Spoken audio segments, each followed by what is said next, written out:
Materinya wis dikirim dengan belum? Materi. Turun ya?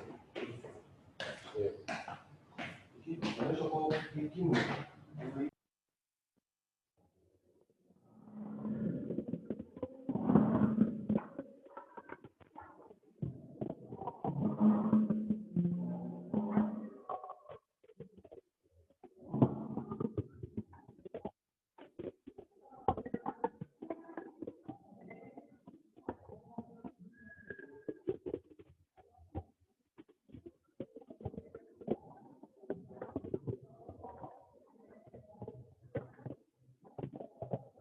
Ya,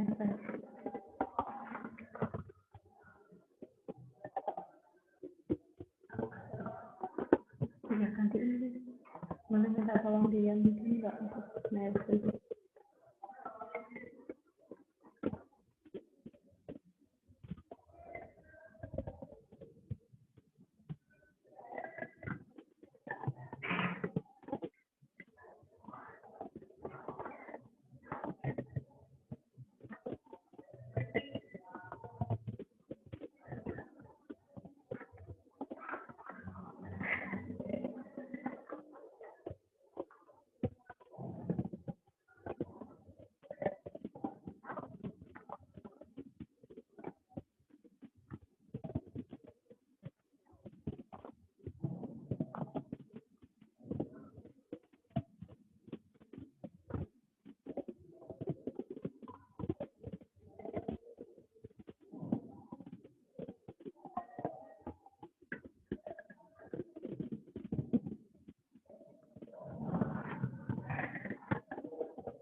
Assalamualaikum Bapak.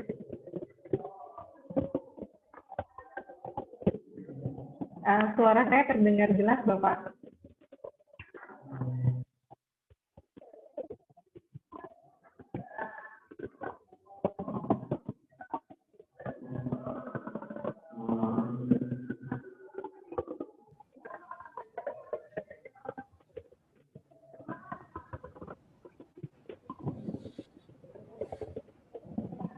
Oke.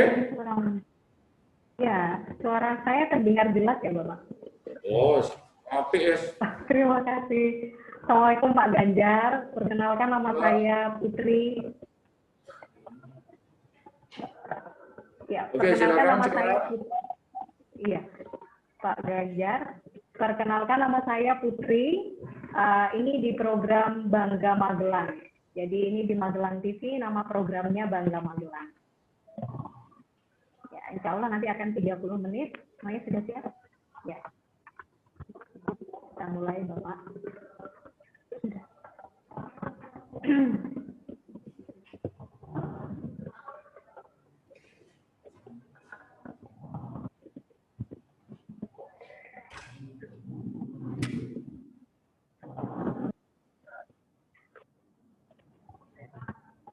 Bangga Magelang edisi kali ini terasa sangat spesial karena kita akan mendengar pesan orang nomor 1 di Jawa Tengah. Beliau adalah Gubernur Jawa Tengah. Tentu siapa lagi? Bapak Haji Ganjar Pranowo, SHMIP. Kita langsung terhubung bersama beliau. Halo Pak Ganjar, apa kabar Bapak? Alhamdulillah Mbak, sehat ya. Alhamdulillah Pak Ganjar. Apa kesibukannya hari-hari ini Pak Ganjar? Nyambut gawe. Tiap hari nyambut gawe ya Pak ya. Luar biasa. Pak Ganjar, tentu memang kita semua baru dengan adanya pandemi ini. Semua masih dalam tahap belajar. Tetapi semua juga harus tetap tepat dan juga cepat. Begitu. Kalau dari persiapan pilkada sendiri sejauh ini di Jawa Tengah, bagaimana menurut Pak Ganjar? Kalau persiapannya, sudah bagus. Barusan kita rapatkan dengan Pak Mendagri, Pak Menko Polhukam, terus kemudian kita sudah menyiapkan, alhamdulillah seluruh Jawa Tengah kita paling bagus persiapannya karena rakornya sudah bisa bisa diselesaikan semuanya, otomatis kita siap gitu. Insya Allah sih semua udah bagus. Insya Allah semua sudah bagus dan siap. Pak Ganjar, adakah hal spesifik yang memang dipersiapkan karena itu tadi di tengah pandemi semua serba masih baru dan belajar dalam hal ini, apalagi pilkada. Kita belum pernah sebelumnya mengadakan pilkada di tengah keadaan seperti ini. Bagaimana Pak Ganjar? Adakah hal spesifik? Kita nggak ada yang pernah apapun pilkada di tengah pandemi, sekolah di tengah pandemi. Kita belum pernah. Pandemi ini merubah semuanya, maka kenapa kemudian mesti disebut sebagai adaptasi, maka kita harus beradaptasi. Anda siap nggak adaptasi dalam pilkada? Harus siap. Kalau nggak siap, batalkan. Anda siap nggak sekolah dalam pandemi? Harus beradaptasi. Nggak siap, batalkan. Anda siap nggak piknik ke Magelang, ya? Terus kemudian beradaptasi, mau jaga jarak, terus kemudian orang mau pakai masker, mau nggak? Kalau nggak siap. Nah, kemarin memang jadi perdebatan, Mbak. Ini elit politik memang harus memberikan contoh ya pada para pendukungnya, umpama. Kalau daftar ya nggak usah rombongan ya, kemarin udah daftar sih ya. Besok tanggal 24 akan ada pengumuman nomor. Nah, ini hati-hati nih, pengambilan nomor ini nanti ada gembruduk gitu loh, Mbak. Nah, nggak usah gembruduk gitu. Tadi kita bicara juga dengan KPU, yuk kita buat semuanya daring aja. Termasuk hasil pengumuman seleksi siapa yang lolos, tidak lolos. Harapan kita tanggal 23 besok diumumkan cukup daring, dan insya Allah daring. Terus nanti yang pengambilan nomor kita harapkan cukup juga dengan daring.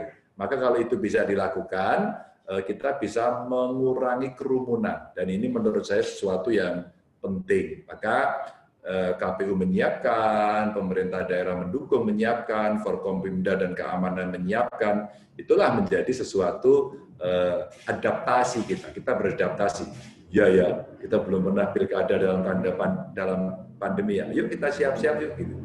Kalau nggak siap, ya mari kita ngomong, angkat tangan. Siapa nggak siap? Ngacung.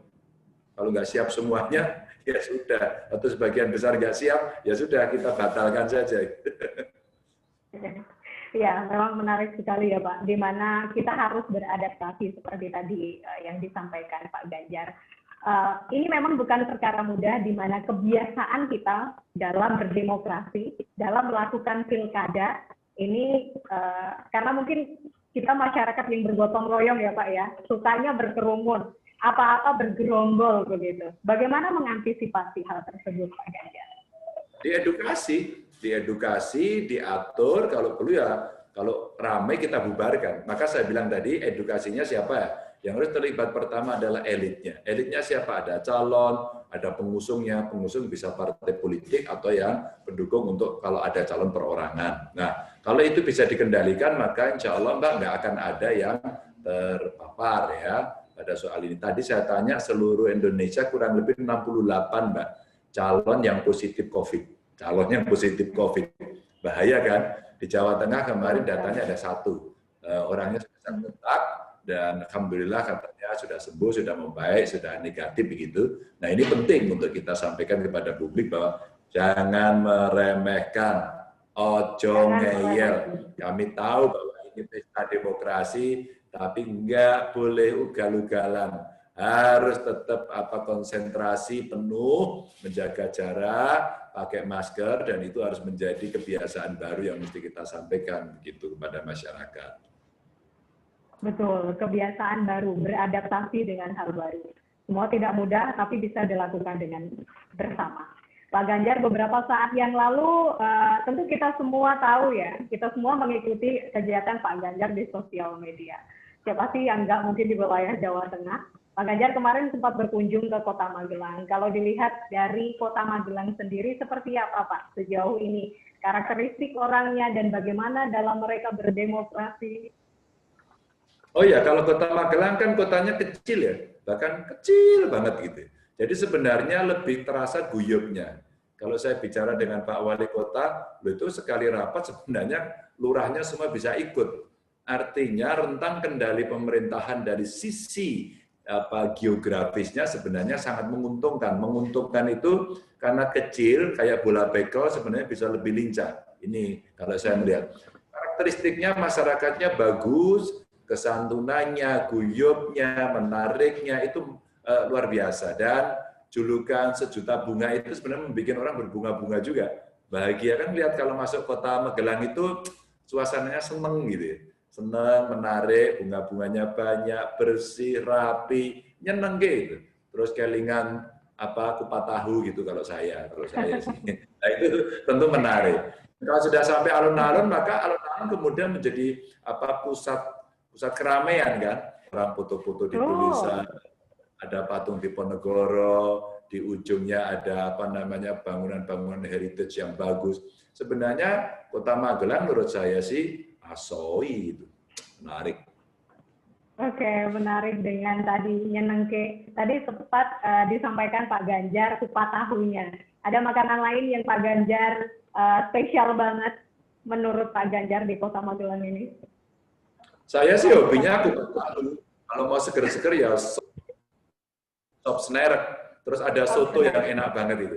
Ya, ada soto di depan gereja itu yang enak banget itu. Dan itu langganan saya juga. 3 titik itu biasanya yang sering saya mampir, dan dalam beberapa hari ini saya akan ke sana lagi untuk melihat beberapa UKM yang tumbuh di Kota Magelang dan sampai hari ini dia masih survive dalam kondisi pandemi. Mau tak tengok besok. Wah, keren sekali. Semoga nanti kita bisa berjumpa lagi ya, Pak Ganjar nanti di Magelang. Pak Ganjar, kembali lagi ke topik kita tentang bagaimana pilkada di Kota Magelang. Tapi kita break sejenak, nanti kita kembali dengan Pak Ganjar. Baik pemirsa, kita akan kembali saat lagi tetaplah bersama kami di Bangga Magelang, tulang rebuknya Wong Magelang. Langsung kita mulai lagi, Pak.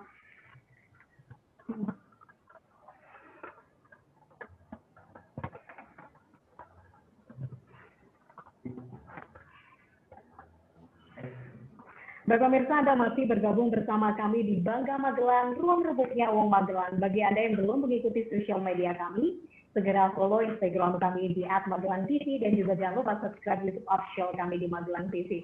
Masih bersama Pak Ganjar. Pak Ganjar ini gubernur, tapi rasanya semua orang mengikuti kegiatannya. Jadi gubernur rasa artis begitu, kalau saya boleh bilang. Boleh bilang gitu nggak, Pak Ganjar? Ya enggak lah. Gubernur rasa nano-nano, bukan rasa nano-nano. Rasanya gado-gado gitu ya, Pak Ganjar. Kita kembali lagi ke topik kita tentang pilkada yang berlangsung di Kota Magelang. Meski di situasi yang sulit, serba sulit di pandemi, kita semua mencoba untuk beradaptasi dan mencoba untuk melaluinya bersama. Bagaimana menurut Pak Ganjar strategi khusus yang harus dilakukan di Kota Magelang agar persentase pemilihnya juga maksimal, di mana ketika pandemi ini semua harus terbatas, di mana pilkada harus berjalan demi suksesnya legitimasi, kemudian hal lain juga harus berjalan, protokol kesehatan yang ketat juga harus terus berjalan. Dua hal ini harus berjalan secara seimbang. Tapi bagaimana agar terus termaksimalkan dalam persentase pemilihnya, Pak Ganjar? Ya, yang pertama KPU, Panwas, ya, Bawaslu mesti aktif untuk mempromosikan. Promosinya 2 nih. Ini ada pilkada, yang kedua ada COVID. Maka 2. Ini harus terus-menerus diomongkan, mesti cerewet. Ya. Kalau ini bisa dilakukan, maka masyarakat akan mengerti. Karena tadi rentang kendali secara geografisnya tidak terlalu luas, maka bisa mengajak tokoh agama, tokoh masyarakat, mereka yang independen begitu, untuk ikut mensosialisasikan. Yang tidak independen bagaimana? Partai. Ya. Partai pendukung, pengusung, harapan kita juga ikut mengkampanyekan. Kampanyenya bukan hanya sekedar pilihlah calonku, tapi tolong juga awas COVID. Nah, sehingga kampanyenya menjadi 2. Elitnya sendiri, si kandidatnya sendiri, pimpinan partainya sendiri, mesti take a lead, memimpin ke depan, ambil kursi kepemimpinan dalam konteks untuk mendorong pilkada bisa baik, tapi dengan dua isu itu, kita ada pesta demokrasi, tapi tanpa kerumunan. Dan mulai diajak untuk berpindah, Mbak. Kalau kemarin kita biasanya istilahnya bertemunya real, nah sekarang enggak, pindahlah ke digital. Gunakan medsos, aktiflah di sana, dan kemudian kalau itu bisa dilakukan, maka semua orang akan mengikuti melalui gawainya. Nah kalau itu bisa terjadi akan mencerdaskan, dan memang kita harus membawa pilkada ini dalam konteks komunikasi publiknya mesti dengan gaya digital. Nah, semampu apa elitnya bisa membawa, itulah kemudian yang menjadi PR. Saya kira civil society mesti mendorong ke sana. Ayo jangan kerumun. Ayo kita debat di medsos, tampilkan mana akunmu, saya akan follow gitu kan. Boleh kamu sampaikan ke YouTube, boleh kamu ke IG, Facebook, dan sebagainya, TikTok juga oke, gitu kan. Terus kemudian kita bareng-bareng melakukan komunikasi di sana. Itu bukan tidak mungkin. Justru ini sebenarnya cara-cara yang sangat inovatif, cara-cara yang sangat kreatif yang bisa dilakukan oleh calon. Maka calon hari ini harus diperas, ide-idenya mesti menjadi sesuatu yang menarik. Nah, kalau itu bisa dilakukan, saya kira kok masyarakat Kota Magelang akan bisa mendapatkan sesuatu yang baru, yang mungkin tidak membosankan dan asik gitu. Betul sekali. Tadi Pak Ganjar sempat membicarakan bagaimana digital platform ini sangat mempengaruhi masyarakat kita saat ini. Kalau khususnya di wilayah Jawa Tengah, bagaimana perkembangannya? Kita tahu dengan adanya pandemi, ada sisi lain di mana platform digital ini semakin berkembang pesat. Karena semua harus dituntut social distancing, harus dilakukan serba daring begitu. Bagaimana menurut Pak Ganjar kesiapan penggunaan digital platform di wilayah Jawa Tengah? Oh iya ya, Anda mau ikut atau ketinggalan, pilihannya itu aja. Kalau Anda kemudian tidak mau ikut, Anda akan ketinggalan. Itu soal choice saja. Maka kalau saya, itu sudah menjadi kebutuhan, apalagi ketika kemudian banyak orang memang dia work from home, dia tetap stay at home. Nah kalau stay at home komunikasinya apa? Kan gawai, komunikasinya apa? Ya telekomunikasi kan, komunikasi tele ini jarak jauh.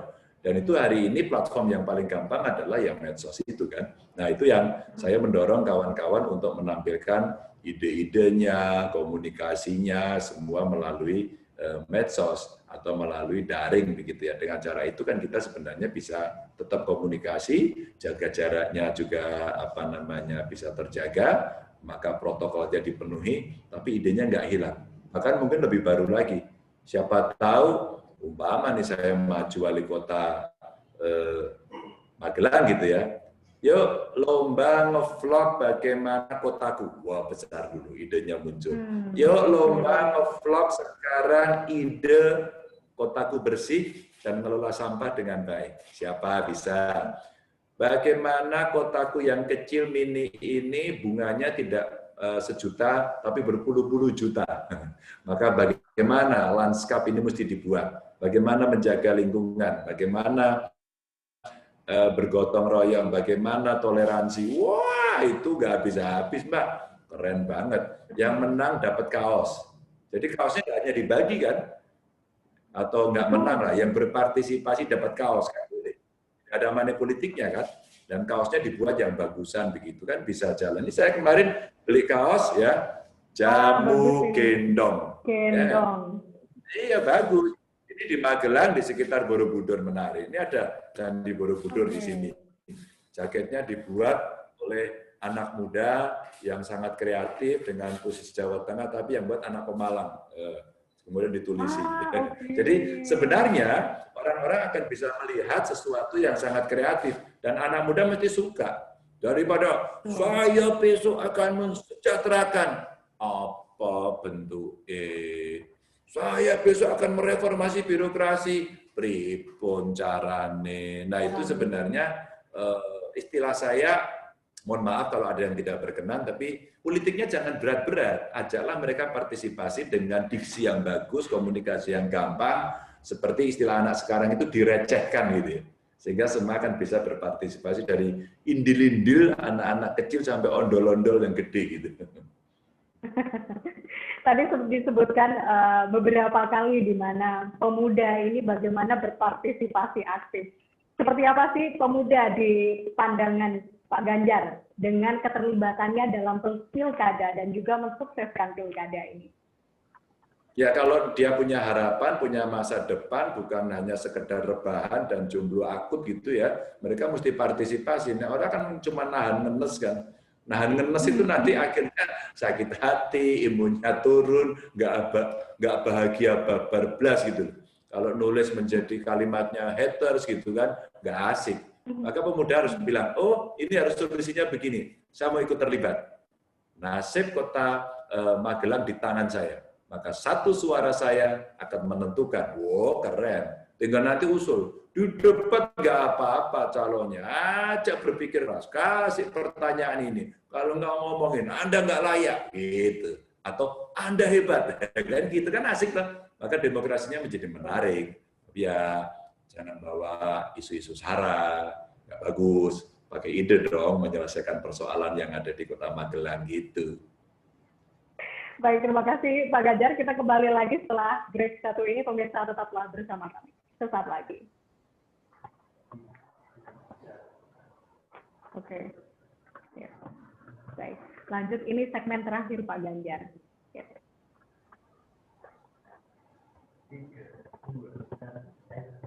Bapak pemirsa, Anda masih bergabung bersama kami di Bangga Magelang, ruang rembuknya Wong Magelang. Ini ruang rembuknya Wong Magelang, spesial sekali edisi kali ini. Terima kasih banyak Pak Ganjar sudah mau bergabung.